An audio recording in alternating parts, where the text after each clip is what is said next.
Morning.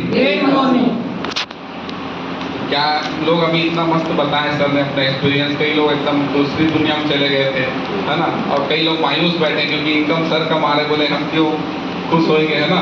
तो मायूस मत रहिए, क्योंकि बोला जाता है मायूसी जिनके चेहरे पे श्रृंगार करती है। हेलो मायूसी जिनके चेहरे पे श्रृंगार करती है, मक्खियां भी उनके बैठने पर इनकार करती है उनके चेहरे पर, है ना। तो खुश रहिए हमेशा। परिचय मेरा विजय कुमार इंदुलकर, धर्मनगरी डोंगरगढ़ से बिलोंग करता हूं। और मुझे इस बिजनेस को देने वाले मेरे ग्रेट अपलाइन, मेरे गुरु SK सिन्हा सर, और मुझे हर पल गाइड करने वाले ITC plus Amaron leader, BMW car owner Bhupendra Das Sahu sir, और आज के chief guest Rohit Patel sir के लिए एक बार जोरदार वाली ताली चाहूंगा।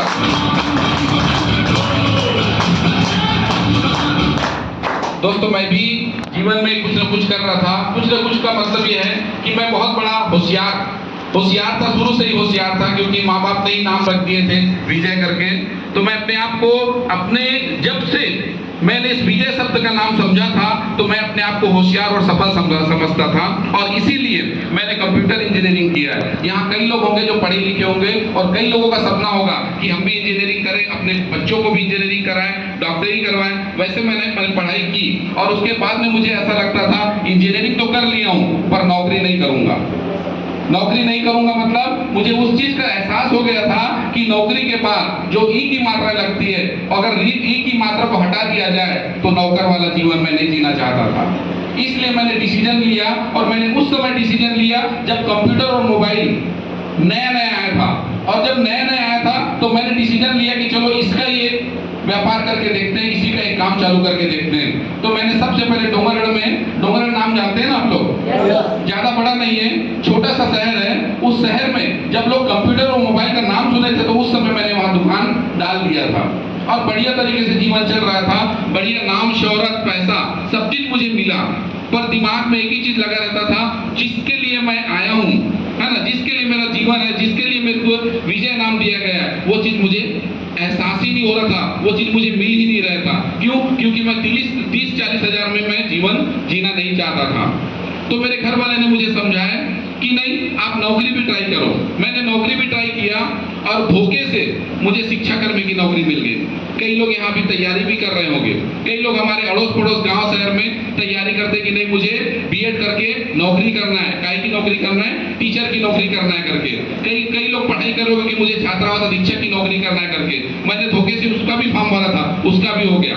पर मुझे जीवन में नौकरी नहीं करनी थी, मुझे कुछ बड़ा करना था, और ये बड़ा हो सकता था सिर्फ व्यापार से। और व्यापार के लिए मेरे पास में पैसा नहीं था। मात्र मैंने अपनी दुकान को भी 7,000 से स्टार्ट किया था, जो आज की डेट में 17 लाख से ज्यादा का सेटअप है मेरे पास में। बढ़िया तरीके से जीवन चल रहा था, पर मैं भी गाड़ी, बड़े बड़े घर, ये सब चीजों की मेरी चाहत थी, और उस दुकान से मेरा सपने पूरे नहीं हो रहे थे। मैं जिस शख्स के लिए ताली बजवाई थी, वो शख्स मेरे दुकान में, आप लोग तो किस्मत वाले जो यहाँ पर सुन रहे हो, मैं अपने दुकान से ही उस शख्स को मेरे पास में आते थे ऐसे कस्टमर के हिसाब से, उनसे मैंने पूछ लिया कि आप लोग क्या करते हैं और कितना पेमेंट कमाते हैं करके। उन्होंने मुझे बताया था कि 1.5 लाख। मेरा दिमाग खुल गया कि जब ये शख्स 1.5 लाख कमाता है, तो विजय तू क्यों नहीं कमा सकता 1.5 लाख? मैं इस बिजनेस में मैं सही बताना चाहता हूं कि मैं कोई प्रोडक्ट या मैं किसी चीज को देख करके नहीं आया, मैं मात्र इनकम प्लान को देख करके आया हूं। क्योंकि मैं सोचता था कि जो नॉर्मल व्यक्ति दिखता है 1.5 लाख 2 लाख कमाता है, तो क्या विजय इंदुलकर नहीं कमा सकता क्या? जब उस शख्स की मैंने बातें सुना था, तो वो बोले थे कि 1.5 लाख, तो मैं सोचा चल मैं तो 1.5 हजार तो कमा ही सकता हूँ, जो मेरी पत्नी के काम आएंगे। और मैं इस बिजनेस को चालू करते लोगों को बताते मैं बताना चाहूंगा, मुझे अच्छा लगता है बताने के लिए कि मैं, देखिए, दुकान में भी एकदम टेंशन में 2 लाख 2.5 लाख का कर्जा बांट करके, लोगों को उधारी बांट करके, मैं टेंशन में 30,000 40,000, और हम लोग सीजन में कभी 50,000 कमा लिया करते थे। पिछले महीने का मेरा इनकम, है ना, मेरे हिसाब से संतुष्टदायक नहीं है, पर लोगों के हिसाब से ऐसा लगता है कि वो बहुत बड़ा इनकम है, जो कि एक सरकारी नौकरी वाले को भी नहीं मिलता। मेरे पिछले महीने का इनकम अगर मैं जोड़ूं, सिर्फ मेरे एक ID का अंदर 63,000 रुपया था। कम है क्या? अगर मैं अपनी वाइफ का भी इनकम जोड़ूं तो 94,000 रुपए से ज्यादा है। मतलब हम लोग दो ID से इनकम लेते हैं। मेरा अभी STC चल रहा है ना, और बहुत जल्दी मैं अभी 1 अगस्त को मैं आरटीसी आने जा रहा हूँ और एक आईडी मेरा एसटीसी आएगा।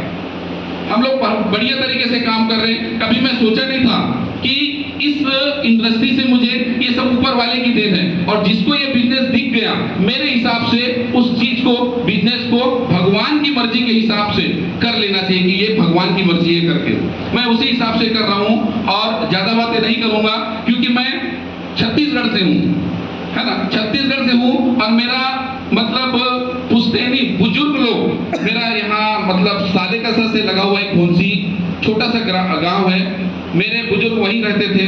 और मैंने चाहा कि चलो पैसा तो हमको कहीं पर भी कमाना है, चलो अपनी जमीन पर कमा करके दिखाते हैं, अपने लोगों को कमा करके दिखाते हैं, अपने लोगों को उठा करके दिखाते हैं। तो मैं 100% यहाँ पर लोगों को जिनके साथ में हम लोग आए हैं 100% खड़ा करेंगे और यहाँ मैं कंटिन्यू यहाँ पर वर्क करूंगा। Wish you all the best. जय हिंद, जय नाम, जय टीम फॉर।